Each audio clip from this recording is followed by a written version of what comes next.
വലിയവനായ ദൈവമേ, അങ്ങേക്ക് സ്തുതിയും സ്തോത്രവും പുകഴ്ചയും. ആമേൻ. പ്രിയ വായനാ സുഹൃത്ത്, താങ്കൾക്ക് പുതിയ വായനയിലേക്ക് സ്വാഗതം. കഴിഞ്ഞ 2 ദിവസത്തെ യാത്ര, ഇന്നലെ മിനിഞ്ഞാന്ന് വൈകുന്നേരം ആരംഭിച്ച യാത്ര ഇന്നിപ്പോഴാണ് അവസാനിച്ചത്. അതുകൊണ്ട് ഈ 14-ാം തീയതി, 14-ാം തീയതി, അതെ, 14-ാം തീയതിത്തെ വായനാഭാഗം ഇന്നലെ അത് പോസ്റ്റ് ചെയ്യാൻ കഴിഞ്ഞിട്ടില്ല. 14-ഉം 15-ഉം ഇന്നാണ് അത് റെക്കോർഡ് ചെയ്യുന്നതും പോസ്റ്റ് ചെയ്യുന്നതും. ആയതുകൊണ്ട് താങ്കൾക്ക് വന്ന ബുദ്ധിമുട്ടിന് എന്നോട് ക്ഷമിക്കണമെന്നും പ്രത്യേകമായിട്ട് അപേക്ഷിക്കുന്നു.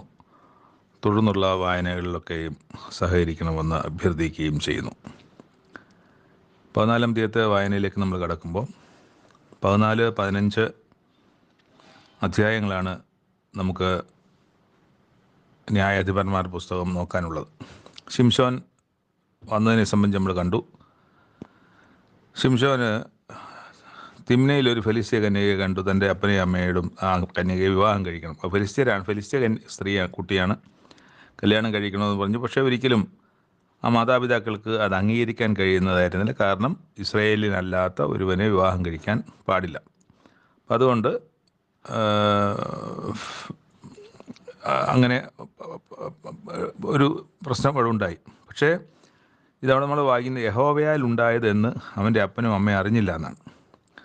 എന്നാലും അവൻ്റെ നിർബന്ധത്താൽ, ശിംശോൻ്റെ നിർബന്ധത്താൽ അവരവിടെ പോവുകയും പോയ വഴിക്ക് ഒരു ബാലസിംഹം നേരെ അലറി വന്നു.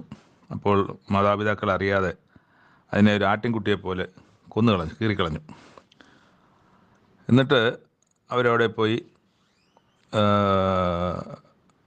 അവരെ സംസാരിച്ചു. ശിംശോനെ അവളെ ബോധിച്ചു.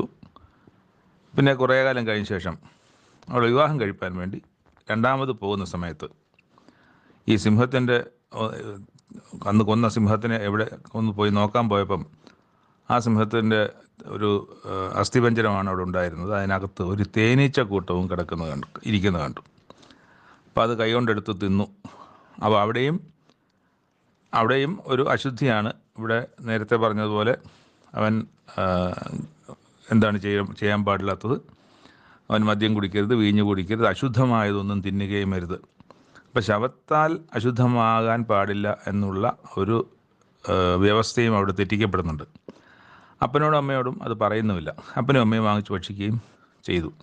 അപ്പം അങ്ങനെ ശവത്താൽ അശുദ്ധമായതിനെ സംബന്ധിച്ച് ലേവ്യ പുസ്തകത്തിലൊക്കെയും അതിൻ്റെ വ്യവസ്ഥകളുണ്ട്.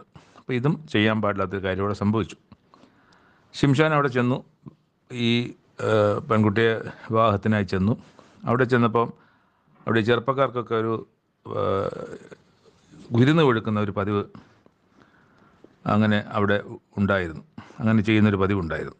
അപ്പോൾ അതനുസരിച്ച് അവിടെ ചെറുപ്പക്കാരൊക്കെ വന്നു. അവർ അവിടെ ഒരു വിരുന്ന് കഴിച്ചു. വിരുന്ന് കഴിച്ചപ്പം ശിംശോൻ പറഞ്ഞു, ഞാൻ നിങ്ങളോട്ട് കടം പറയാം. വിരുന്നിൻ്റെ 7 ദിവസമുണ്ട് വിരുന്നിന്. ആ 7 ദിവസത്തിനകത്ത് നിങ്ങളത് വീട്ടണം. ആ കടം പറയണം. എന്താണെന്ന് പറയണം, അതിൻ്റെ ഉത്തരം പറയണം. പറഞ്ഞാൽ ഞാൻ നിങ്ങൾക്ക് 30 ഉള്ളങ്കിയും, അപ്പോൾ 30 പേരുണ്ടെന്ന് തോന്നുന്നു അല്ലേ, 30 തോഴന്മാരെ കൊണ്ടുവന്നു. അപ്പോൾ 30 പേർക്കും കൂടെ 30 വിശേഷ വസ്ത്രവും 30 ഉള്ളങ്കിയും തരാം. ആ കടം നിങ്ങൾ വീട്ടിയില്ലെങ്കിൽ, അത് ഉത്തരം പറഞ്ഞില്ലെങ്കിൽ, നിങ്ങൾ എനിക്ക് 30 ഉള്ളങ്കിയും 30 വിശേഷ വസ്ത്രവും തരണം. അപ്പം നഷ്ടപ്പെട്ടാൽ ശിംശോന് 30 ഉള്ളങ്കിയും 30 വിശേഷ വസ്ത്രവും പോവും. കിട്ടിയാൽ ശിംശോന് 30 ഉള്ളങ്കിയും 30 വിശേഷ വസ്ത്രവും ലഭിക്കും. അപ്പോൾ കടം പറയാൻ പറഞ്ഞു. ആ കടം പറഞ്ഞു. ഭോക്താവിൽ നിന്ന് ഭോജനവും മല്ലനിൽ നിന്ന് മധുരവും പുറപ്പെട്ടു. ഇതാണ് കടം. ഭോക്താവിൽ നിന്ന് ഭോജനവും മല്ലനിൽ നിന്ന് മധുരവും പുറപ്പെട്ടു. 1 ദിവസമായി, 2 ദിവസമായി, 3 ദിവസമായിട്ടും അവർക്ക് കടം വീട്ടാൻ കഴിഞ്ഞില്ല. അപ്പം ഭാര്യയെ കൊണ്ട് പറയിപ്പിച്ചു. ഭാര്യ പറഞ്ഞു, അവർ പറഞ്ഞു, നിൻ്റെ ഭർത്താവിന് വശീകരിച്ചിട്ട് ഉത്തരം ഞങ്ങൾക്ക് പറഞ്ഞാൽ, അല്ലെങ്കിൽ നിൻ്റെ വീടിനൊക്കെ നിൻ്റെ പിതൃഭവനത്തെയും വീടൊക്കെ തീ വെച്ച് ചുട്ടുകളയും. ഞങ്ങളെ വിരുന്നിന് വിളിച്ചത് ഞങ്ങളുടെ വസ്തുവകകൾ കരസ്ഥമാക്കാൻ വേണ്ടിയിട്ടാണോ എന്നൊക്കെ ചോദിക്കുന്നുണ്ട്. ശിംശോൻ്റെ ഭാര്യ അവൻ്റെ മുമ്പിൽ കരഞ്ഞു, നീ എന്നെ സ്നേഹിക്കുന്നില്ല, എന്നെ ദ്വേഷിക്കുന്നു, നീ ഒരു കടം പറഞ്ഞു കൊടുത്തത്, അത് എന്നോട് അവർ പറഞ്ഞു തന്നില്ല, നീ എൻ്റെ ഉത്തരം എന്നൊക്കെ പറഞ്ഞു. എൻ്റെ അപ്പനും അമ്മയ്ക്കും ഞാനത് പറഞ്ഞു കൊടുത്തില്ല, പിന്നെ ഇല്ല നിനക്ക്. എന്ന് ശിംശോൻ മറുപടി പറയുകയും ചെയ്യുന്നുണ്ട്. അങ്ങനെ നിരന്തരം ചെയ്തപ്പോൾ 7-ാം ദിവസം അവൾ അവനെ അസഹ്യപ്പെടുത്തുകൊണ്ട് ഉത്തരം പറഞ്ഞു കൊടുത്തു. അതുപോയി ആ 30 പേർക്ക് ഈ സ്ത്രീ അവർക്കത് പറഞ്ഞു കൊടുക്കുകയും ചെയ്തു. അപ്പം അവർ തിരിച്ചു വന്നു. അതിൻ്റെ ഉത്തരം അവർ പറയാണ്, തേനിനേക്കാൾ മധുരമുള്ളത് എന്ത്, സിംഹത്തേക്കാൾ ബലമുള്ളത് എന്ത് എന്ന് മറുപടിയും വന്ന് പറഞ്ഞു. അപ്പോൾ അതാണ് അതിൻ്റെ ഉത്തരം. തേനിനേക്കാൾ മധുരമുള്ളത് വേറൊന്നുമില്ല, സിംഹത്തേക്കാൾ ബലമുള്ളതും വേറൊന്നുമില്ല. ഇതാണ് അതിൻ്റെ ഉത്തരം. ശിംശോന് മനസ്സിലായല്ലോ എങ്ങനെയാണ് ഇവർക്ക് ഉത്തരം ലഭിച്ചതെന്ന്.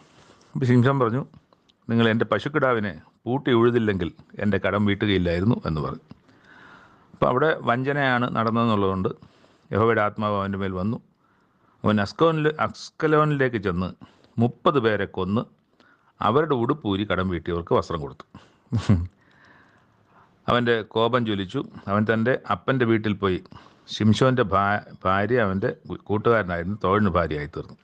അപ്പോൾ അവനങ്ങ് തിരിച്ചു പോയി വീട്ടിൽ പോയി ശിംശോൻ്റെ ഭാര്യയായിട്ട് വന്ന ആ സ്ത്രീയെ അവൻ്റെ കൂട്ടുകാരനായിരുന്ന തോഴന്, ഈ 30 പേരിൽ ഒരുത്തനായിരിക്കും, തോഴിന് ഭാര്യയായിട്ട് അവളുടെ അപ്പൻ കൊടുത്തു. ഒരു 15-ാം അധ്യായത്തിലേക്ക് വരുമ്പോൾ കുറേ കാലം കഴിഞ്ഞിട്ട് ഗോതമ്പ് കൊയ്ത്ത് കാലത്ത് ശിംശോൻ ഒരു കോലാട്ടിൻ കുട്ടിയെ കൊണ്ട് തൻ്റെ ഭാര്യയെ കാണാൻ ചെന്നു. അപ്പോൾ ഒറ്റയ്ക്കാണ് പോയിരിക്കുന്നത്. ചെന്ന് കാണാൻ ചെന്നു. ഞാൻ എൻ്റെ ഭാര്യയുടെ അടുക്ക് ചെല്ലട്ടെ എന്ന് പറഞ്ഞു. അവളുടെ അപ്പൻ അവളെ അകത്ത് കിടപ്പാൻ സമ്മതിച്ചില്ല. നിനക്ക് അവളിൽ അനിഷ്ടമായി എന്ന് ഞാൻ വിചാരിച്ചതുകൊണ്ട് അവളെ നിൻ്റെ തോഴിന് ഞാൻ ഭാര്യയായി കൊടുത്തുപോയി. അവളുടെ അനിയത്തിയുണ്ട്, അവളേക്കാൾ സുന്ദരിയാണ്. നീ ആ ജ്യേഷ്ഠത്തിക്ക് പകരം അനിയത്തി നിനക്ക് ഭാര്യയായിരിക്കട്ടെ എന്ന് അവളുടെ അപ്പൻ പറഞ്ഞു.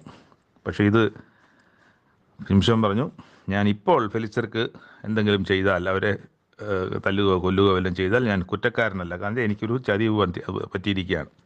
ആദ്യത്തെ ചതിവ് കൊണ്ടാണ് അന്നങ്ങനെ പിണങ്ങിപ്പോകേണ്ടി വന്നത്. ഇപ്പോൾ വന്നപ്പം തനിക്ക് ഭാര്യയായുള്ള ഒരുത്തിന് കൊടുത്തിരിക്കുന്നു. ശിംശോൻ ചെന്ന് 300 കുറുക്കന്മാരെ പിടിച്ചു. അപ്പോൾ 2 എണ്ണത്തിനെ വാലോട് വാല് ചേർത്ത് കെട്ടിയിട്ട് അതിനകത്തൊരു പന്തം വെച്ചു. എന്നിട്ട് അത് പന്തം കത്തിച്ചു. എന്നിട്ട് ഇതിനെ ഓടിച്ചു വിട്ടു. അപ്പോൾ ഇത് 2 വാലിലൊരു പന്തം കെട്ടി വെച്ചിരിക്കുകയല്ലേ, ഇതിന് അങ്ങോട്ട് പോകണോ ഇങ്ങോട്ട് പോകണോ എന്ന് അറിഞ്ഞുകൂടാതെ അത് കിടന്ന് ഓടി ഫെലിസ്ത്യരുടെ വിളവിലേക്ക് കയറ്റി വിട്ടു. അത് കറ്റയും വിളവും ഒലിവ് തോട്ടങ്ങളും എല്ലാം ചുട്ടുകളഞ്ഞു. അപ്പം തീ കത്തി, പിന്നെ അതങ്ങ് തന്നെ പടർന്ന് പിടിച്ചോളുമല്ലോ. എല്ലാം കത്തി അമർന്നു. ഇതാര് ചെയ്തത്, ഇതെങ്ങനെ സംഭവിച്ചു എന്നൊക്കെ അന്വേഷിച്ചപ്പം അവൻ്റെ ഭാര്യയെ എടുത്ത് അവൻ്റെ തോഴിന് കൊടുത്തു. അവനതിന് കോപം വന്നിട്ട് അതിന് പകരം ചെയ്തതാണിത് എന്ന് അവർക്ക് മനസ്സിലായി. ഫെലിസ്ത്യർ എന്ന് ആ സ്ത്രീയെയും അവളുടെ അപ്പനെയും തീയിലിട്ട് ചുട്ടുകളഞ്ഞു എന്നാണ് നമ്മൾ വായിക്കുന്നത്. അപ്പോൾ വീണ്ടും പ്രശ്നമായി. തൻ്റെ ഭാര്യയുടെ അപ്പനെയും അല്ലേ ചെയ്തത്. നിങ്ങൾ ഈ വിധം ദോഷം ചെയ്യുന്നുവെങ്കിൽ ഞാൻ നിങ്ങളെ പ്രതികാരം ചെയ്യാതെ വിടുകയില്ല. അപ്പോൾ അവർ വീണ്ടും ഒരു വലിയൊരു കോപത്തിന് വീണ്ടും ഇടയായി. പിന്നെ ശിംശോൻ അവരെല്ലാം അടിച്ച് നടുവും തുടയും ഒക്കെ തകർത്ത് കളഞ്ഞു. എന്നിട്ട് പോയി അവനൊരു ഗുഹയിൽ പോയി പാർത്തു. എന്നാൽ ഫെലിസ്ത്യർ പാളയമിറങ്ങി അവിടെ പരന്നു. നിങ്ങളുടെ ഞാൻ വന്നിരിക്കുന്നത് എന്ത് എന്ന് യഹൂദർ ചോദിച്ചു. ശിംശോൻ ഞങ്ങളോട് ചെയ്തതുപോലെ ഞങ്ങൾ അവനോട് ചെയ്യേണ്ടതിന് അവനെ പിടിച്ചുകിട്ടുവാൻ വന്നിരിക്കുന്നു എന്ന് ഫെലിസ്ത്യർ യഹൂദരോട് പറയുകയും ചെയ്തു. അപ്പോൾ ഒരു 3000 യഹൂദന്മാർ ഫെലിസ്ത്യരുടെ ഈ ഗുഹയിൽ ചെന്നിട്ട് ശിംശോനോട് പറഞ്ഞു, ഫെലിസ്ത്യർ ആണല്ലേ നമ്മളെ ഇപ്പം ഭരിക്കുന്നത്, പിന്നെ നീ എന്തിനാണ് ഇത് ചെയ്തത്? അവരെന്നോട് ചെയ്തതുപോലെ ഞാൻ അവരോടും ചെയ്തു എന്ന് ശിംശോൻ ഉത്തരം പറയുകയും ചെയ്തു. അപ്പോൾ പറഞ്ഞു, അപ്പോൾ അവർ നിന്നെ പിടിക്കാൻ വേണ്ടി വന്നിരിക്കുകയാണ്, ഫെലിസ്ത്യരുടെ കയ്യിൽ ഏൽപ്പിക്കേണ്ടത് നിന്നെ പിടിച്ചു കെട്ടുവാനാണ് ഞങ്ങൾ ഈ 3000 പേര് വന്നിരിക്കുന്നതെന്ന് പറഞ്ഞു. ശിംശോൻ പറഞ്ഞു, നിങ്ങൾ എന്നെ കൊല്ലുകയില്ല എങ്കിൽ എന്ന് സത്യം ചെയ്താൽ ഞാൻ നിങ്ങളോടുകൂടെ വരാമെന്ന് പറഞ്ഞു. ഇല്ല, ഞങ്ങൾ നിന്നെ കൊല്ലുകയില്ല, നിന്നെ പിടിച്ചു കെട്ടി ഫെലിസ്ത്യരുടെ കയ്യിൽ കൊടുക്കുകയുള്ളൂ എന്ന് പറയുന്നത്. അങ്ങനെ ഒരു പുതിയ കയറുകൊണ്ട് ഇവരെല്ലാവരും കൂടെ ശിംശോനെ കെട്ടി അവരുടെ മുമ്പിൽ കൊണ്ടുപോയി ഏൽപ്പിച്ചു. ഫെലിസ്ത്യർ അവനെ കണ്ടിട്ട് ആർത്ത് വില വിളിച്ചു. ഇത്രയും വലിയ ശക്തനല്ലേ, ഇത്രയും പേരെയൊക്കെ ഒറ്റയ്ക്ക് കൊല്ലുന്നവൻ, തല്ലി തുടയും നടുവൊക്കെ തകർക്കുന്നവൻ ഒറ്റയ്ക്ക്. മാത്രമല്ല തങ്ങളുടെ വിളവൊക്കെ കത്തിച്ച് കളഞ്ഞവനെയാണ് കൈ കിട്ടിയിരിക്കുക. അപ്പോൾ അവരത് ആർത്തു. അപ്പോൾ ദൈവത്തിൻ്റെ ആത്മാവ് അവൻ്റെ മേൽ വന്നു. അവൻ കെട്ടിയിരുന്ന കയറ് തീ കൊണ്ട് കരിഞ്ഞ ചണനൂല്, ചാക്കുനൂല് പോലെ അങ്ങ് കരിഞ്ഞുപോയി. അവൻ്റെ ബന്ധനങ്ങൾ കൈമേൽ നിന്ന് ദ്രവിച്ചു പോയി. അവനവിടെ ഒരു കഴുതയുടെ പച്ചത്താടി കണ്ടു. അതിനെ കൈ കൊണ്ടെടുത്തിട്ട് 1000 പേരെ കൊന്നുകളഞ്ഞു. അപ്പം അങ്ങനെ ഒരു സംഭവം അവിടെ ഉണ്ടായി. അവർ വീണ്ടും അവിടെ ശിംശോന് ഒരു ജയം സംഭവിക്കുന്നു. ദൈവം അവൻ്റെ ശക്തിയാൽ, അവന് കൊടുത്ത ശക്തിയാൽ അവനൊരു ജയം ഉണ്ടാക്കുകയും ചെയ്യുന്നുണ്ട്. അപ്പോഴത്തേക്കും അവന് ദാഹിച്ചപ്പം ഇവിടെ ഞാൻ ദാഹം കൊണ്ട് ഈ അഗ്രചർമ്മികളുടെ കയ്യിൽ വീഴുവല്ലോ എന്ന് പറഞ്ഞപ്പോഴത്തേക്ക് ദൈവം അവിടെ ഒരു കുഴി പിളരുമാറാക്കി അതിൽ നിന്ന് വെള്ളം പുറപ്പെട്ടു. അവൻ വെള്ളം കുടിച്ച് ചൈതന്യം പ്രാപിച്ചു. അപ്പം ഇതാണ് ഇതിലൊക്കെ സംഭവിക്കുന്ന സംഗതി. തുടർന്നും ശിംശോൻ്റെ കാര്യങ്ങൾ 16-ാം അധ്യായം നമ്മൾ വായിക്കും. ഇപ്പോൾ ഫെലിസ്ത്യരുടെ കാലത്ത് ഇസ്രായേലിന് 20 സംവത്സരം ന്യായപാലനം ചെയ്തു നമ്മൾ വായിക്കും. അപ്പോൾ 20 വർഷം ശിംശോൻ ഇവർക്ക് ന്യായപാലനം ചെയ്തു. പക്ഷേ ആ സമയത്തും ഫെലിസ്ത്യരാണ് അവിടെ ഉള്ളത്. ഫെലിസ്ത്യരുടെ കീഴിൽ തന്നെയാണ് ഈ സംഭവം നടക്കുന്നത്. ഫെലിസ്ത്യർ അവിടെ നിന്ന് പോയിട്ടില്ല, ഫെലിസ്ത്യരുടെ കയ്യിൽ നിന്ന് വിടുവിക്കപ്പെട്ടിട്ടുമില്ല. അപ്പോൾ ഫെലിസ്ത്യരുടെ കാലത്ത് തന്നെ 20 വർഷം ശിംശോൻ ന്യായാധിപനായി അവിടെ ന്യായപാലനം ചെയ്തു നമ്മൾ വായിക്കുന്നത്. അങ്ങനെ ഈ 14-15 അധ്യായങ്ങളാണ് നമ്മൾ വായിച്ച് അവസാനിപ്പിച്ചത്.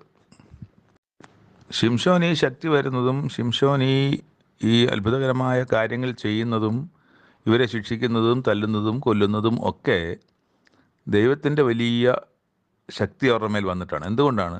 ഈ ജനം ഫെലിസ്ത്യർ കാരണം നിലവിളിച്ചപ്പോൾ അതിനൊരു പരിഹാരം, ഒരു പോംവഴി ദൈവം ഒരുക്കുന്നതാണ് ശിംശോനിലൂടെ. അത് നമ്മൾ ഓർക്കണം. ശിംശോൻ്റെ വലിയ പ്രഭാവവും കാര്യങ്ങളും നമ്മൾ നോക്കിയിരിക്കരുത്. അതിൻ്റെ പിന്നിലുള്ള ദൈവത്തിൻ്റെ പ്രഭാവം വേണം നമ്മൾ കാണാൻ. അങ്ങനെ ദൈവം ശിംശോനെ ഉദ്യോഗിപ്പിച്ചുകൊണ്ട് നമ്മൾ ഈ കാണാനിരിക്കുന്ന പോലെ ഈ ജനത്തിൻ്റെ മേൽ ഒരു വലിയ ജയം ചെയ്ത് ഫെലിസ്ത്യരുടെ കയ്യിൽ നിന്ന് ഈ ജനത്തിനെ വിടുവിക്കണം. ആ ദൈവിക പദ്ധതിയാണ് ഇവിടെ നടന്നുകൊണ്ടിരിക്കുന്നത്. അല്ലാതെ ശിംശോനെ ഉയർത്തുകയും ശിംശോനെ വലിയ ആളാക്കുകയും ചെയ്യുന്ന പ്രക്രിയയല്ല ഇവിടെ നടന്നുകൊണ്ടിരിക്കുന്നതെന്ന് ഇവിടെ നമ്മൾ ശ്രദ്ധിക്കണം. രണ്ടാമത്തെ വായനാഭാഗം യെശയ്യാ പ്രവാചകൻ്റെ പുസ്തകം 38-ാമത്തെ അധ്യായം. 37-ാമത്തെ അധ്യായത്തിൽ 1,85,000 പേര് അശൂര്യർ, സൻഹരീബിൻ്റെ സൈന്യം മരിച്ചു കിടക്കുന്നത് നമ്മൾ കണ്ടു. 38-ാമത്തെ അവിടെ വലിയ ജയം കൊടുത്തു. അശൂർ രാജാവ് സൻഹരീബ് അവരുടെ ക്ഷേത്രത്തിൽ വെച്ച് തൻ്റെ മക്കളാൽ തന്നെ കൊല ചെയ്യപ്പെടുകയും ചെയ്തു. ഇന്ന് നമ്മൾ വായിക്കുന്നത് പിന്നീട് ഹിസ്കിയാവിന് മരിക്കത്തക്ക രോഗം പിടിച്ചു. ഹിസ്കിയാവിനെ കുറിച്ച് നമ്മൾ 2 രാജാക്കന്മാർ 19-ാം അധ്യായത്തിലുമൊക്കെ വായിക്കുമ്പോൾ ഹിസ്കിയാവ് എന്ന രാജാവ് വളരെ ശ്രേഷ്ഠനായ രാജാവ്, ദൈവത്തെ പിൻപറ്റിയ രാജാവ്, വലിയ നമുക്ക് ഒരുപാട് വായിക്കാൻ കഴിയും. ഇവിടെ നമ്മൾ ചുരുക്കമായിട്ട് ഇതിൽ യെശയ്യാ പ്രവാചകൻ്റെ പുസ്തകത്തിൽ ഹിസ്കിയാവിനെ ചുരുക്കമായിട്ടേ കാണുന്നുള്ളൂ. പക്ഷേ യഥാർത്ഥ ഹിസ്കിയാവിനെ നമുക്ക് നന്നായി വായിച്ച് മനസ്സിലാക്കാൻ പറ്റുന്നത് 2 രാജാക്കന്മാരുടെ പുസ്തകത്തിലാണ്. അവിടെ അപ്പോൾ ഹിസ്കിയാവിന് മരിക്കത്തക്ക രോഗം പിടിച്ചു നമ്മൾ വായിക്കുന്നത്.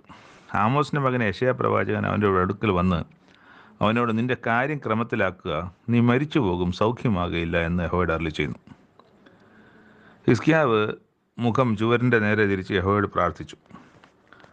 അയ്യോ യഹോവേ, ഞാൻ വിശ്വസ്തയോടും ഏകാഗ്ര ഹൃദയത്തോടും കൂടെ തിരുമുമ്പിൽ നടന്ന് നിനക്ക് പ്രസാദമായതുള്ളത് ചെയ്തിരിക്കുന്നു എന്ന് ഓർക്കണമേ. ഹിസ്കിയാവ് ഏറ്റവും കരഞ്ഞു.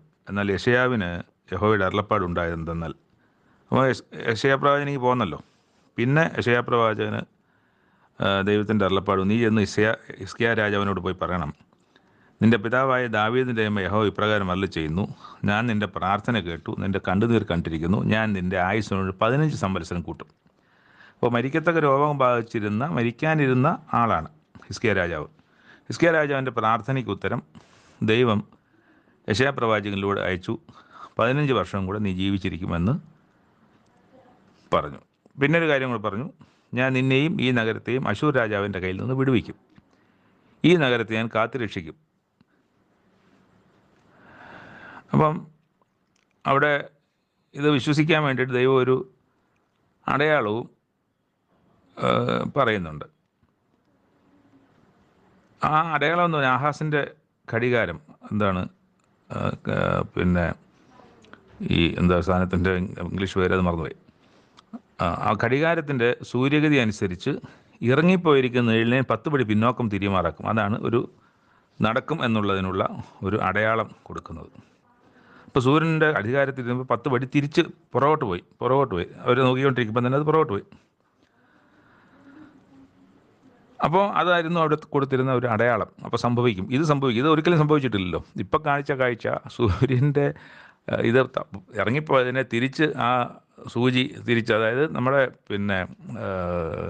ക്ലോക്കിൽ, അതാണ് ആ വാക്ക്, ക്ലോക്കിൽ സൂചി ഇങ്ങോട്ട് പോയാൽ തിരിച്ച് വരുന്നത് നമ്മൾ എപ്പോഴെങ്കിലും കണ്ടിട്ടുണ്ട്. അതുപോലെ ഇവിടുത്തെ ഈ സമയം നോക്കാൻ വെച്ചിരിക്കുന്ന ആ ഘടികാരത്തിൽ ഇറങ്ങിപ്പോയത് 10 പടി പുറകോട്ട് വന്ന് അതായിരുന്നു. അതും നടക്കാത്ത കാര്യം നടന്നു. അപ്പോൾ അതുകൊണ്ട് ഞാൻ നേരത്തെ മുമ്പ് പറഞ്ഞ കാര്യങ്ങൾ നടക്കുമെന്നുള്ളതിന് അടയാളം കൊടുത്തു. ഹിസ്കിയ രാജാവ് അസുഖമൊക്കെ മാറി. അതിനുശേഷം അദ്ദേഹം ഒരു പാട്ടെഴുതി. ആ പാട്ടാണ് പിന്നെ 10ാമത്തെ വാക്യം മുതൽ, എൻ്റെ ആയുസ്സിൻ മധ്യാഹ്നത്തിൽ ഞാൻ പാതാളവാതിലോളം പോകേണ്ടി വരുന്നു. അതായത് എൻ്റെ ആയുസ്സിൻ്റെ മധ്യാഹ്നത്തിൽ ഞാൻ മരണത്തിൻ്റെ അടുക്കലോളം ചെന്നു എന്ന് പറഞ്ഞിട്ടാണ് ആ പാട്ട് തുടങ്ങുന്നത്.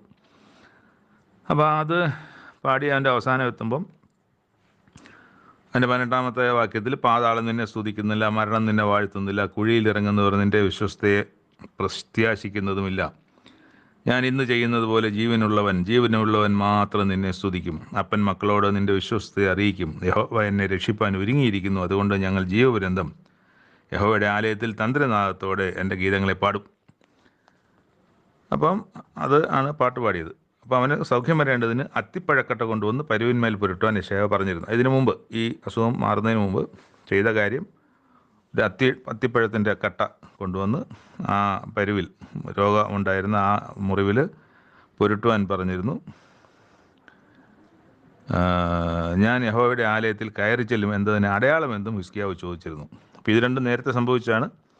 ഞാൻ യഹോവയുടെ ആലയത്തിൽ കയറി ചെല്ലും, എനിക്ക് 15 വർഷം ആയുസ് കൂട്ടിക്കിട്ടും എന്നുള്ളതിന് അടയാളം എന്തെന്നും ചോദിച്ചിരുന്നു. ആ ചോദ്യത്തിൻ്റെ മറുപടിയാണ് അവിടെ ഈ ഘടികാരം 10 പടി പുറകെ പോയതും സൗഖ്യമാകുവാൻ യെശയ്യാ പ്രവാചകൻ അതിനൊരു ദൈവം പറഞ്ഞ അനുസരിച്ച് ചെയ്തൊരു കാര്യവുമാണ് ഈ അത്തിപ്പഴക്കട്ട കൊണ്ട് മുറിവിൽ വെച്ചതും. അപ്പം അങ്ങനെയാണ് 15 വർഷം കൂടെ, ഒരിക്കലും സംഭവിക്കാത്തൊരു കാര്യം, 15 വർഷം കൂടെ മരിച്ചു എന്ന് പറഞ്ഞ ആളിന് ദൈവം 15 വർഷം കൂടെ ആയുസ് നീട്ടിക്കൊടുക്കുന്ന ഒരു കാര്യമാണ് നമ്മളിവിടെ കാണുന്നത്. വീണ്ടും നമ്മൾ വീണ്ടും ഹിസ്കിയാവ് ഭാഗം കാര്യം നമ്മൾ വീണ്ടും മുന്നോട്ട് വായിക്കും. ഇന്ന് 38ാമത്തെ അവസാനം അധ്യായം ഇവിടെ അവസാനിക്കുകയും ചെയ്തു. 3ാമത്തെ വായനാഭാഗം പത്രോസ് എഴുതിയ 2ാമത്തെ ലേഖനത്തിൻ്റെ 1ഉം 2ഉം അധ്യായങ്ങൾ. അവിടെ തുടങ്ങുന്നത്, യേശുക്രിസ്തുവിൻ്റെ ദാസനും അപ്പോസ്തലനുമായ ശിംശോൻ പത്രോസ്, നമ്മുടെ ദൈവത്തിൻ്റെയും രക്ഷിതാവായ യേശുക്രിസ്തുവിൻ്റെയും നീതിയാൽ ഞങ്ങൾക്ക് ലഭിച്ചതുപോലെ അതേ വിശ്വാസം ലഭിച്ചവർക്ക്. അപ്പോൾ അത് ഇന്ന് വരെയുള്ള പത്രോസ് വിശ്വസിച്ചിരുന്ന കാര്യമൊക്കെയും വിശ്വസിക്കുന്ന സഹവിശ്വാസികൾക്ക് എഴുതുന്നതാണ്. അപ്പോൾ പത്രോസ് വിശ്വസിച്ചിരുന്ന തന്നെ വിശ്വസിക്കണം. പത്രോസ് വിശ്വസിച്ചതിന് വിരുദ്ധമായി പത്രോസിൻ്റെ ദൈവമാരാണോ ആ ദൈവം തന്നെ ആയിരിക്കണം നമുക്കും. യേശുക്രിസ്തു പത്രോസിന് ആരായിരുന്നോ അത് തന്നെ ആയിരിക്കണം നമുക്കും. അങ്ങനെ പത്രോസ് വിശ്വസിച്ചിരുന്ന ഒരുപാട് കാര്യങ്ങളുണ്ട്. അത് അബ്രഹാം വിശ്വസിച്ചിരുന്നത് തന്നെയാണ് പത്രോസും വിശ്വസിച്ചിരുന്നത്. ആ വിശ്വാസമുള്ളവർക്ക് എഴുതുന്നതാണ്. അപ്പം എല്ലാവർക്കും എന്ന് നമുക്ക് പറയാനൊക്കത്തില്ല. പത്രോസ് എഴുതുന്നത്, എൻ്റെ അതേ വിശ്വാസമുള്ളവർക്കാണ് ഞാനിത് എഴുതുന്നത് എന്നാണ്. അവിടെ എഴുതിയിരിക്കുന്നത് എന്താ? വിലയേറിയ വിശ്വാസം എന്നൊരു വാക്കാണ്. വെറും എൻ്റെ അതേ വിശ്വാസം എന്നല്ല, അതേ വിലയേറിയ വിശ്വാസം. അപ്പോൾ നമ്മുടെ വിശ്വാസം, ബൈബിൾ പ്രകാരമുള്ള വിശ്വാസം, പത്രോസ് വിശ്വസിച്ചിരുന്ന വിശ്വാസം, അതാണ് നമ്മൾ വിശ്വസിക്കുന്നതെങ്കിൽ അത് വിലയേറിയ വിശ്വാസമാണ്, വെറും വിശ്വാസമല്ല എന്ന് നമ്മൾ തിരിച്ചറിയണം. അപ്പം അത് കഴിഞ്ഞിട്ട് അതിൻ്റെ താഴോട്ട് നമ്മൾ വായിക്കുമ്പം, തൻ്റെ മഹത്വത്താലും വീര്യത്താലും നമ്മെ വിളിച്ചവൻ്റെ പരിജ്ഞാനത്താൽ അവൻ്റെ ദിവ്യശക്തി. അപ്പോൾ വിലയേറിയ വിശ്വാസം, ദിവ്യശക്തി, ജീവനും ഭക്തിക്കും വേണ്ടിയതൊക്കെ നമുക്ക് ദാനം ചെയ്തിരിക്കുന്നുവല്ലോ. അവയാൽ അവൻ നമുക്ക് വിലയേറിയതും അതിമഹത്വമായ വാഗ്ദത്തങ്ങൾ നൽകിയിരിക്കുന്നു. ഇവയാൽ നിങ്ങൾ ലോകത്തിൽ മോഹത്താലുള്ള നാശം വിട്ടൊഴിഞ്ഞ് ദിവ്യ സ്വഭാവത്തിന് കൂട്ടാളികളെ തരുവാൻ ഇടവരുന്നു. അപ്പം വിലയേറിയ വിശ്വാസം, ദിവ്യശക്തി, ദിവ്യ സ്വഭാവം. ആ ദിവ്യ സ്വഭാവം ഏതാണ്? ഈ ദിവ്യ സ്വഭാവം യേശുക്രിസ്തുവിൻ്റെ സ്വഭാവമാണ് ദിവ്യ സ്വഭാവം. ആ ദിവ്യ സ്വഭാവത്തിന് കൂട്ടാളികളായി തീരുവാൻ ഇടവന്നു. ആരുടെയെങ്കിലും സ്വഭാവമല്ല.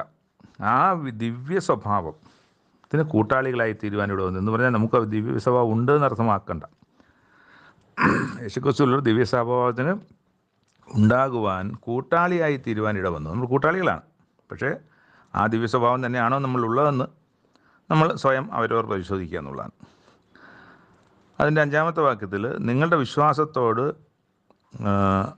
അത് നിമിത്തം തന്നെ നിങ്ങൾ സകല ഉത്സാഹവും കഴിച്ച് നിങ്ങളുടെ വിശ്വാസത്തോട് വീര്യവും, വീര്യത്തോട് പരിജ്ഞാനവും, പരിജ്ഞാനത്തോട് ജയവും, ഇന്ദ്രിയ ജയത്തോട് സ്ഥിരതയും, സ്ഥിരതയോട് ഭക്തിയും, ഭക്തിയോട് സഹോദരപ്രീതിയും, സഹോദരപ്രീതിയോട് സ്നേഹവും കൂട്ടിക്കൊള്ളുവിൻ.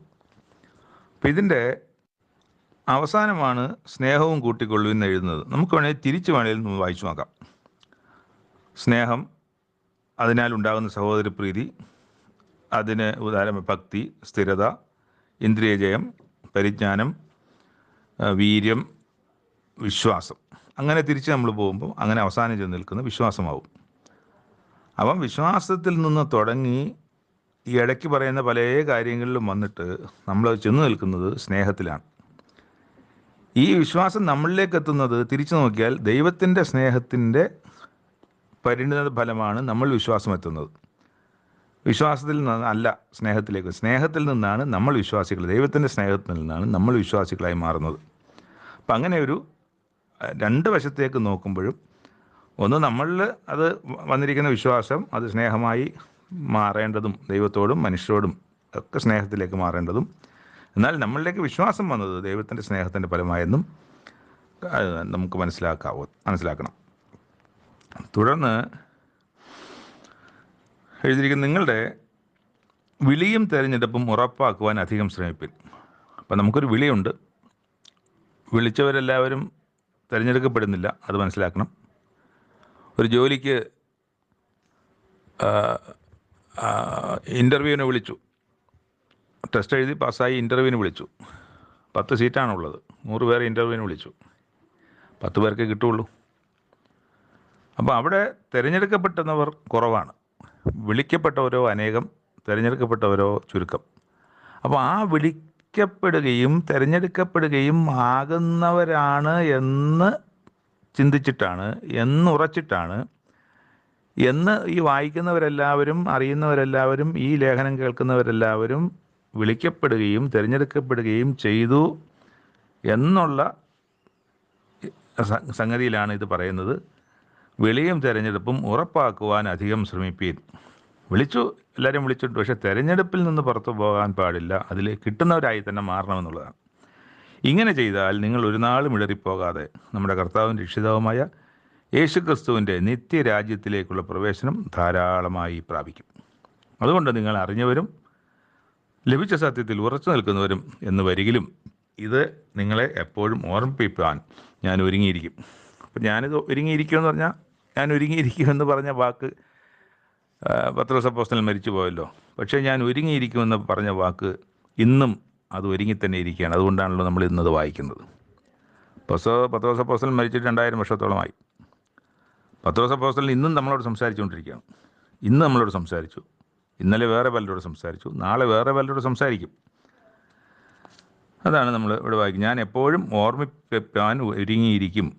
അത് അപ്പോസ്തലൻ പറഞ്ഞത് ഞാൻ ജീവിച്ചിരിക്കുന്ന കാലത്ത് ഓർമ്മിപ്പിക്കാൻ എപ്പോഴും ഒരുങ്ങിയിരിക്കുമെന്നായിരിക്കും പറഞ്ഞത്. പക്ഷേ ആ വാക്ക് അർത്ഥത്തിൽ വളരെ അർത്ഥവത്തായി മാറി. ഇന്നും പത്രോസ് അപ്പോസ്തലൻ നമ്മളെ ഓർപ്പിച്ചുകൊണ്ടിരിക്കുകയാണ് വിശ്വാസികളെ. നമ്മുടെ കർത്താവ് യേശുക്രിസ്തു എനിക്ക് അറിവ് തന്നതുപോലെ എൻ്റെ കൂടാരം പൊളിഞ്ഞു പോകുവാൻ അടുത്തിരിക്കുന്നു എന്ന് അറിഞ്ഞിരിക്കുകയാൽ ഞാൻ ഈ കൂടാരത്തിൽ ഇരിക്കത്തിടത്തോളം, കണ്ടോ, എൻ്റെ മരണം വരെ എന്നുള്ള അർത്ഥം തന്നെയാണ് അവിടെ ഉദ്ദേശിച്ചത്. ഞാൻ ഇരിക്കുന്നിടത്തോളം നിങ്ങളെ ഓർപ്പിച്ചുണർത്തുക യുക്തം എന്ന് വിചാരിക്കുന്നു. പക്ഷേ അവിടെ തീർന്നില്ല. മരണശേഷവും ഇന്നും നാളെയും ഈ ഓർപ്പിക്കൽ തുടർന്നുകൊണ്ടേയിരിക്കുക തന്നെ ചെയ്യും. നിങ്ങളത് എൻ്റെ നിര്യാണത്തിൻ്റെ ശേഷവും എപ്പോഴും ഓർത്തുകൊള്ളുവാൻ തക്കവണ്ണം ഞാൻ ഉത്സാഹിക്കും. അതവിടെ കൃത്യമായി, നിങ്ങൾ അത് എൻ്റെ നിര്യാണത്തിൻ്റെ ശേഷം എപ്പോഴും ഓർത്തുകൊള്ളുവാൻ തക്കവണ്ണം ഞാൻ ഉത്സാഹിക്കും. ഞങ്ങൾ നമ്മുടെ കർത്താവ് യേശുക്രിസ്തുവിൻ്റെ ശക്തിയും പ്രത്യക്ഷതയും നിങ്ങളോട് അറിയിച്ചത് നിർമ്മിത കഥകളെ പ്രമാണിച്ചിട്ടല്ല, അവൻ്റെ മഹിമ കണ്ട സാക്ഷികളായി തീർന്നിട്ടത്രേ. ലോകത്തൊരുപാട് പുസ്തകങ്ങളുണ്ട്, ഇമാജിനേഷനിലും കഥ എഴുതാൻ അറിവുള്ള ആളുകൾ കഥയായിട്ടും എവിടെയെങ്കിലും നടന്നൊരു സംഭവത്തിൻ്റെ അല്ലെങ്കിൽ അതിനെ വെച്ചിട്ട് അതിനെ പൊടിപ്പും തൊങ്ങലും വെച്ചൊക്കെ എഴുതിയതുമായിട്ടുള്ള ഒരുപാട് പുസ്തകങ്ങളുണ്ട്, ആളുകളുടെ മനസ്സിൽ തോന്നിയ പുസ്തകങ്ങൾ. ഇവിടെ പറയുന്നത് ഞങ്ങൾ എന്തെങ്കിലും നിർമ്മിത കഥകളെ വെച്ചിട്ടൊന്നും എഴുതിയതല്ല. ഈ യേശുക്രിസ്തുവിൻ്റെ മഹിമ കണ്ട സാക്ഷികളാണ്, ഞങ്ങൾ കണ്ടതാണ്, ഞങ്ങൾ കണ്ട കാര്യങ്ങളാണ് ഇവിടെ എഴുതുന്നത്. ഇവൻ എൻ്റെ പ്രിയപുത്രൻ, ഇവങ്കിൽ ഞാൻ പ്രസാദിച്ചിരിക്കുന്നത് എന്നുള്ള ശബ്ദം മത്തായി 17-ാം അധ്യായത്തിലും അതുപോലെ തന്നെ 3-ാമത്തെ അധ്യായത്തിൽ സ്നാനപ്പെടുന്ന സമയത്തും മറുമലയിലും ഒക്കെ വെച്ച് കേട്ടതാണ്. ഇവർ തന്നെ കേട്ടാണ്. പത്രോസ് കേട്ട, രണ്ടിടത്തും പത്രോസ് ഉണ്ടായിരുന്നു. ഇവൻ എൻ്റെ പ്രിയപുത്രൻ, ഇവങ്കിൽ ഞാൻ പ്രസാദിച്ചിരിക്കുക എന്നുള്ള ശബ്ദം അതിശ്രേഷ്ഠ തേജസ്സിങ്കിൽ നിന്ന് വന്നപ്പോൾ പിതാവായി ദൈവത്താൽ അവന് മാനവും തേജസ്സും ലഭിച്ചു. ഞങ്ങൾ അവനോടുകൂടെ വിശുദ്ധ പർവ്വതത്തിലിരിക്കുമ്പോൾ, അത് തന്നെയാണ്, മറുമലയിൽ ഇരിക്കും മാത്രമാണ് പത്രോസ് ഉണ്ടായിരുന്നത്. മറ്റേ സമയത്ത് പത്രോസില്ല. അവിടെ യോഹന്നാൻ സ്നാപകൻ സ്നാനം കഴിക്കുന്ന സമയത്താണ്. ഞങ്ങൾ അവനോടുകൂടി വിശുദ്ധ പർവ്വതത്തിലിരിക്കുമ്പോൾ സ്വർഗത്തിൽ നിന്നും ഈ ശബ്ദം ഉണ്ടായത് കേട്ടു. പ്രവാചക വാക്യവും, പ്രവാചകന്മാർ ഇതിനെ സംബന്ധിച്ച് നേരത്തെ ഒരുപാട് എഴുതിയിട്ടുണ്ട്, അതും നമ്മുടെ മുമ്പിലുണ്ട്. നേരം വെളുക്കുകയും നിങ്ങളുടെ ഹൃദയങ്ങളിൽ ഉദയനക്ഷത്രം ഉദിക്കുകയും ചെയ്യേവോളം ഇരുണ്ട സ്ഥലത്ത് പ്രകാശിക്കുന്ന വിളക്ക് പോലെ അതിനെ കരുതിക്കൊണ്ടാൽ നന്ന്. തിരുവഴുത്തിലെ വചനമൊന്നും സ്വയമായ വ്യാഖ്യാനത്താൽ ഉളവാകുന്നതല്ല. ഇപ്പോൾ ബൈബിൾ പഠിക്കുന്ന ആളുകൾ ബൈബിളിനെ കാണേണ്ട ഒരു കാഴ്ചയാണ് നമ്മളിവിടെ കാണുന്നത്. അത് എപ്പോഴും ഹൃദയത്തിൽ ഉണ്ടാവണം. തിരുവഴുത്തിലെ പ്രവചനമൊന്നും ഇതിൽ എഴുതിയിരിക്കുന്ന ഒരു കാര്യം പോലും മനുഷ്യനാൽ എഴുതപ്പെട്ടതല്ല, അവർ സ്വയമായി ആരെങ്കിലും വ്യാഖ്യാനത്തിൽ ഉളവായതല്ല എന്ന് ആദ്യം തന്നെ അറിഞ്ഞുകൊള്ളണം. പ്രവചനം ഒരിക്കലും മനുഷ്യൻ്റെ ഇഷ്ടത്താൽ വന്നതല്ല, ദൈവകൽപ്പനയാൽ മനുഷ്യർ പരിശുദ്ധാത്മ നിയോഗം പ്രാപിച്ചിട്ട് സംസാരിച്ചത്രയിൽ എഴുതപ്പെട്ടത്രയെന്നാണ്. അപ്പോൾ ഈ പുസ്തകത്തിലിരിക്കുന്ന കാര്യങ്ങളൊക്കെ ഓരോ മനുഷ്യന് അവനവന് തോന്നുന്ന പോലെ എഴുതിയതല്ല, മറിച്ച് ദൈവത്തിൻ്റെ ഇഷ്ടത്താൽ മനുഷ്യൻ ദൈവത്തിൻ്റെ പരിശുദ്ധാത്മാവ് പ്രാപിച്ച്, അല്ലെങ്കിൽ പരിശുദ്ധാത്മാവിന് ശക്തി പ്രാപിച്ചിട്ട്, അല്ലെങ്കിൽ ദൈവത്തിൻ്റെ കൽപ്പന പ്രകാരം എഴുതിയതും സംസാരിച്ചതുമായ കാര്യങ്ങളാണ്. സംസാരിച്ചാണല്ലോ ആദ്യം സംസാരിക്കുന്നത്, പിന്നല്ലേ എഴുത്ത് വരുന്നത്. സംസാരിച്ച കാര്യങ്ങൾ എഴുതപ്പെട്ടതാണ്. അപ്പോൾ ആദ്യം സംസാരമാണ് ഉണ്ടായത്, അത് കഴിഞ്ഞിട്ടാണ് എഴുത്ത് വരുന്നത്. അപ്പോൾ എഴുത്ത് നമ്മുടെ മുമ്പിൽ എഴുത്തായിട്ടാണ് ഇരിക്കുന്നതെങ്കിൽ ഇതൊക്കെ സംസാരിച്ച കാര്യങ്ങളാണ്. 2-ാമത്തെ അധ്യായത്തിലേക്ക് വരുമ്പം കള്ളൽ പ്രവാചകന്മാരും ജനത്തിൻ്റെ ഇടയിലുണ്ടായിരുന്നു. അതുകൊണ്ട് നിങ്ങളുടെ ഇടയിൽ ദുരുപദേഷ്ടാക്കന്മാർ ഉണ്ടാകും. അവർ നാശകരമായ മതഭേദങ്ങളെ നുഴയിച്ച് നിങ്ങളെ വിലയ്ക്ക് വാങ്ങിയ നാഥനെ തള്ളിപ്പറഞ്ഞ് തങ്ങൾക്ക് തന്നെ ശീഘ്രനാശം വരുത്തും. ഇന്നും പല ബഹുഭൂരിപക്ഷം ക്രിസ്ത്യാനികളും ഈ ദുരുപദേഷ്ടാക്കന്മാർ അന്ന് ഉണ്ടായിരുന്ന പത്രോസ് നേരത്തെ ഞങ്ങൾക്ക് ലഭിച്ചതുപോലെ അതേ വിശ്വാസം, അതേ വിലയേറിയ വിശ്വാസം, ഞങ്ങൾക്ക് ലഭിച്ചതുപോലുള്ള വിശ്വാസം, അത് കുറേ നാൾ കഴിഞ്ഞപ്പോൾ ഈ നമ്മൾ വായിക്കുന്ന പോലെ ദുരുപദേഷ്ടാക്കന്മാർ അവിടെ ഇടയിലുണ്ടായി. അവർ ഈ സത്യങ്ങളെയൊക്കെ മറിച്ചു. 3-ാം നൂറ്റാണ്ടിൽ ഒരു രാജാവിൻ്റെ അല്ലെങ്കിൽ നേതൃത്വത്തിൽ തന്നെ ഇതിനാവശ്യമായ തിരുത്തലുകളും എഴുത്തുകളും മാറ്റി എഴുത്തലുകളും ഒക്കെ ഉണ്ടായി. അത് അന്ന് റോമൻസ് ആദ്യം യഹൂദന്മാരെ കൊല്ലുകയും ക്രിസ്തുവിനെ പിടിക്കാനും ഒക്കെ ഒക്കെ ചെയ്യുന്ന റോമൻസ് 3-ാം നൂറ്റാണ്ടിൽ ആ റോമാക്കാർ അവർക്ക് ലോകം മുഴുവനും അവരുടെ അധികാരമുണ്ട്. അപ്പോൾ അവരധികാരത്തിലിരിക്കുന്ന സ്ഥലത്തൊക്കെ ഇത് പ്രചരിപ്പിക്കാൻ, അവർക്ക് എന്ത് വേണമെങ്കിലും ചെയ്യാനും പ്രചരിപ്പിക്കാനും കഴിയും. അപ്പോൾ യേശുക്രിസ്തുവിനെക്കുറിച്ച് കേട്ടതും അറിഞ്ഞതുമായ കാര്യങ്ങളെ ഇവർ അതിനെ വളച്ചൊടിച്ച് 3-ാം നൂറ്റാണ്ടിൽ കോൺസ്റ്റാൻറ്റൈൻ എന്ന് പറയുന്ന അവരുടെ രാജാവോ ചക്രവർത്തിയോ എന്തോ അയാളുടെ നേതൃത്വത്തിൽ ഇതിനാവശ്യമായ മാറ്റങ്ങളൊക്കെ വരുത്തി. അന്ന് മുതലാണ് ഇന്ന് നമ്മൾ കാണുന്ന പല വിശ്വാസങ്ങളും റോമൻ കത്തോലിക്ക എന്ന് പറയുന്ന അങ്ങനെ പുറത്തേക്ക് വരുന്നത്, ലോകത്തെല്ലായിടവും ആകുന്നത്. അവിടെയാണ് ഞായർ സൺ ഗോഡിൻ്റെ നാമത്തിൽ ഞായർ സൺഡേ പ്രസിദ്ധമാകുന്നത്. അവർക്ക് ദൈവമായിട്ട് ലേഡി ഗോഡസ് ഉണ്ട്. ആ ലേഡി ഗോഡസിൻ്റെ സ്ഥാനത്തേക്ക് യേശുക്രിസ്തുവിൻ്റെ അമ്മയായ മറിയ വരുന്നു. അങ്ങനെയുള്ള കാര്യങ്ങളൊക്കെയും ഇടകലർത്തുകയും അത് ലോകം മുഴുവനാകുകയും ബൈബിളിലില്ലാത്ത വിശ്വാസം ഇന്നും ലോകം മുഴുവൻ വിശ്വസിക്കുകയും ചെയ്തുകൊണ്ടിരിക്കാൻ തക്കവണ്ണം ദുരുപദേഷ്ടാക്കന്മാർ നിങ്ങളുടെ ഇടയിൽ ഉണ്ടാകും എന്ന ഒരു മുന്നറിയിപ്പ് പത്രോസ് പറയുന്നതാണ് നമ്മൾ വായിക്കുന്നത്. ആ മുന്നറിയിപ്പ് ഉണ്ടായി, അത് സംഭവിക്കുകയും ചെയ്തു. ഈ 2000 വർഷം കഴിഞ്ഞിട്ടും ആ സത്യവിരുദ്ധമായ കാര്യങ്ങൾ, ദുരുപദേശങ്ങൾ ഈ ലോകത്തിൽ നിന്ന് മാറിപ്പോയിട്ടുമില്ല. എല്ലാവരുടെ കയ്യിലും ഒരേ ബൈബിൾ തന്നെയാണുള്ളത്. ആ ബൈബിൾ വെച്ചിട്ട് അവർ യഥാർത്ഥത്തിൽ സത്യം എന്താണെന്ന് അന്വേഷിക്കാനോ പഠിക്കാനോ തയ്യാറാകുന്നില്ല. എൻ്റെ അപ്പനും അപ്പൂപ്പനും അച്ഛനും ഒക്കെ പറഞ്ഞു തന്ന കാര്യങ്ങൾ അതാണ് സത്യം എന്ന് വിശ്വസിച്ച് അവർ മുന്നോട്ട് പോയിക്കൊണ്ടിരിക്കുന്നു. എന്നാൽ അവരുടെ കയ്യിലും ബൈബിളുണ്ട്. ഒന്ന് പരിശോധിക്കാൻ, ശരിയായിട്ട് ഞാൻ വിശ്വസിക്കുന്ന വിശ്വാസം ബൈബിളിൻ്റെ വിശ്വാസപ്രകാരമാണോ എന്ന് പരിശോധിക്കുവാൻ തയ്യാറാകുന്നില്ല. അത് തയ്യാറാകണം. അതാണ് ഞാൻ നേരത്തെ പറഞ്ഞത്. പത്രോസിൻ്റെ വിശ്വാസം തന്നെയാണോ നമുക്കുള്ളത്? അതുപോലെ അബ്രഹാമിൻ്റെ വിശ്വാസം തന്നെയാണോ നമുക്കുള്ളത്? യേശുക്രിസ്തുവിൻ്റെ വിശ്വാസം തന്നെയാണോ നമുക്കുള്ളത്? യേശുക്രിസ്തുവിൻ്റെ ദൈവം തന്നെയാണോ നമുക്കുള്ളത്? ഇതൊക്കെ ചിന്തിക്കേണ്ടതും പരിശോധിക്കേണ്ടതുമാണ്. ഇതൊക്കെ പരിശോധിക്കാതെ നമുക്കെന്തെങ്കിലുമൊക്കെ ഇഷ്ടപ്പെടുന്നതും ആഗ്രഹിക്കുന്നതും തോന്നുന്നതുമായ വിശ്വാസം വിശ്വസിച്ചുകൊണ്ട് പോയാൽ ഈ പത്രോസ് എഴുതിയത് പോയിട്ട് ഇതിലാരെഴുതിയിരുന്ന ഒരു കാര്യവുമായിട്ടും ഇത് അങ്ങനെയുള്ളവർക്ക് യാതൊരു ബന്ധവുമില്ലെന്ന് കൂടി സമയം പറയാൻ താല്പര്യപ്പെടുകയാണ്. അതുകൊണ്ട് നമ്മുടെ ഓരോരുത്തരുടെ ഉത്തരവാദിത്വമാണ്, വ്യക്തിപരമായ നമ്മുടെ ഉത്തരവാദിത്വമാണ് നമ്മുടെ വിശ്വാസം ബൈബിളിലെ വിശ്വാസവുമായിട്ട് ചേരുന്നതാണോ എന്ന് അന്വേഷിക്കേണ്ടത്. അത് ഞാൻ ആരെയും കുറ്റം പറയുന്നൊന്നുമില്ല. പക്ഷേ നമ്മൾ വന്ന് പെട്ടുപോയ അവസ്ഥയെ കണ്ടറിഞ്ഞ് അല്ലെങ്കിൽ മനസ്സിലാക്കി തിരുത്താനുള്ള ജോലി നമുക്ക് വ്യക്തിപരമായി നമുക്ക് മാത്രമുള്ളതാണ്, ഓരോരുത്തർക്കുമുള്ളതാണ്. അല്ലാതെ ഞാൻ എൻ്റെ ഇങ്ങനെ ഒരു ഡിനോമിനേഷനിലാണ് ഞാൻ ജനിച്ചത്, എൻ്റെ അപ്പൂപ്പന്മാരെല്ലാം ഇതാണ് വിശ്വസിക്കുന്നത്, ഞാൻ പോകുന്ന പള്ളിയിൽ എന്നെ ഇതാണ് പഠിപ്പിച്ചുകൊണ്ടിരിക്കുന്നത് എന്ന് പറഞ്ഞിട്ട് അത് ആരെയും ബ്ലെയിം ചെയ്തിട്ട് നമ്മുടെ ഉത്തരവാദിത്തത്തിൽ നമുക്ക് മാറിപ്പോകാനൊക്കില്ല. ദൈവം, ഞാൻ നേരത്തെ പറഞ്ഞല്ലോ, യേശുക്രിസ്തുവിൻ്റെ മാതൃകയാണ് നമുക്ക് വെച്ചിരിക്കുന്നത്. യേശുക്രിസ്തുവിൻ്റെ മാതൃക നമ്മൾ പാലിക്കുന്നു എന്നാണ് നമ്മൾ നോക്കുന്നത്. യേശുക്രിസ്തു പറഞ്ഞ കാര്യങ്ങൾ നമ്മൾ കേൾക്കുന്നുണ്ട്. യേശുക്രിസ്തു പറഞ്ഞ ഉപദേശം കേൾക്കുന്നു. അല്ല പള്ളിയിലച്ചൻ പറഞ്ഞ ഉപദേശമാണോ നീ കേൾക്കുന്നത്? അതോ യേശുക്രിസ്തു പറഞ്ഞ ഉപദേശം കേൾക്കുന്നെങ്കിൽ മാത്രമേ ദൈവത്തിന് മുമ്പിൽ നമുക്ക് എന്തെങ്കിലും ഒരു അവസരമുള്ളൂ, നമുക്ക് യോഗ്യതയുള്ളൂ, നമുക്ക് ചെന്ന് നിൽക്കാനൊക്കെ ഉള്ളൂ. അല്ലെങ്കിൽ ആ പ്രതിഫലത്തിൻ്റെ അല്ലെങ്കിൽ ആ വാഗ്ദത്വത്തിൻ്റെ അവകാശം നമുക്ക് ലഭിക്കുകയുള്ളൂ എന്ന കാര്യം അതങ്ങനെ തന്നെയാണ്. അതിനകത്ത് യാതൊരു വ്യത്യാസമില്ല. അപ്പോൾ യേശുക്രിസ്തുവിന് ഒരു ദൈവമുണ്ടായിരിക്കെ യേശുക്രിസ്തുവിൻ്റെ ദൈവത്തെ വിശ്വസിക്കാതെ യേശുക്രിസ്തു പ്രാർത്ഥിക്കുകയും അപേക്ഷിക്കുകയും ചെയ്ത ദൈവം ഉണ്ടായിരിക്കെ അല്ല, അങ്ങോട്ട് മാറി നിൽക്കുക, യേശുക്രിസ്തുവാണ് എൻ്റെ ദൈവം എന്ന് പറയുകയും യേശുക്രിസ്തു തന്നെ ദൈവം തന്നെ യേശുക്രിസ്തു, യഹോവ തന്നെ യേശുക്രിസ്തു തന്നെ യഹോവ എന്ന് പറയുന്നവർക്ക് വരാനിരിക്കുന്ന ശിക്ഷ ചില്ലറ ശിക്ഷയൊന്നും ആയിരിക്കില്ല. അപ്പോൾ അങ്ങനെ ഒരു ഭയം നമുക്കുണ്ടാകണം. ദൈവം പറയാത്ത കാര്യവും ക്രിസ്തു പറയാത്ത കാര്യവും നമ്മൾ അന്വേഷിക്കുകയും വിശ്വസിക്കുകയും ചെയ്യാതെ ബൈബിളിലെ സത്യത്തിലേക്ക് നോക്കാൻ ഇനിയും അങ്ങനെയാണ് പോകുന്നതെങ്കിൽ ഇന്നും നമുക്കൊരു വീണ്ടും ഒരു അവസരം കിട്ടുകയാണ്. എൻ്റെ വാക്കുകളാൽ, പത്രോസ് അപ്പോസ്തലൻ്റെ വാക്കുകളാൽ ഇത് പരിശോധിക്കേണ്ടത് ആവശ്യമാണെന്നുള്ളൊരു ഉപദേശം. ശരി, പിന്നെ നമ്മൾ പിന്നെയും താഴോട്ട് പോവുകയാണ്. അവിടെ വായിക്കുന്നത്, അവരുടെ ദുഷ്കാമവൃത്തികളെ പലരും അനുകരിക്കും. ആരുടെ? ഈ ദുരുപദേശം പറയുന്നവരുടെ അനുകരിച്ചല്ലോ.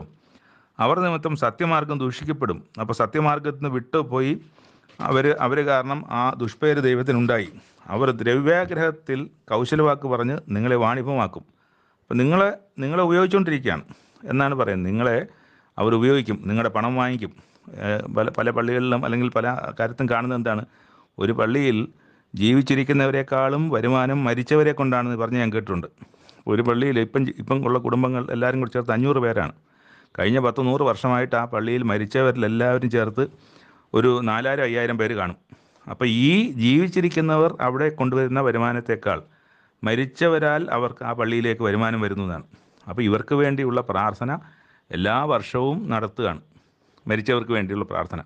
മരിച്ചവർക്ക് വേണ്ടി എന്തെങ്കിലും പ്രാർത്ഥനയുണ്ടോ? ഒരുവൻ ശരീരത്തിലിരിക്കുമ്പോൾ ചെയ്തത് നല്ലതാകിലും തീയതാകിലും അതിന് തക്ക പ്രതിഫലം പ്രാപിക്കുമെന്ന് വചനം കിടക്കുമ്പോൾ നമ്മൾ ഈ മരിച്ചവർക്ക് വേണ്ടി എന്ത് പ്രാർത്ഥനയാണ് ജീവനിലുള്ളവർ പ്രാർത്ഥിക്കുന്നത്?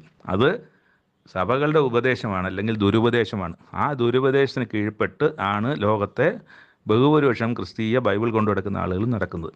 അപ്പോൾ അങ്ങനെ നടക്കുമ്പോൾ അതിൽ യാതൊരു അടിസ്ഥാനവുമില്ല. മരിച്ചവരൊന്നും അറിയുന്നില്ല, മരിച്ചവർക്ക് വേണ്ടി നമുക്കൊന്നും ചെയ്യാൻ കഴിയുന്നില്ല. അത് ക്രിസ്തു ലാസറിൻ്റെയും ധനവാൻ്റെയും ഉമയിൽ അത് കൃത്യമായി തന്നെ പറയുന്നുണ്ട്. അവിടെ നമുക്ക് വായിച്ച് മനസ്സിലാക്കാൻ പറ്റും.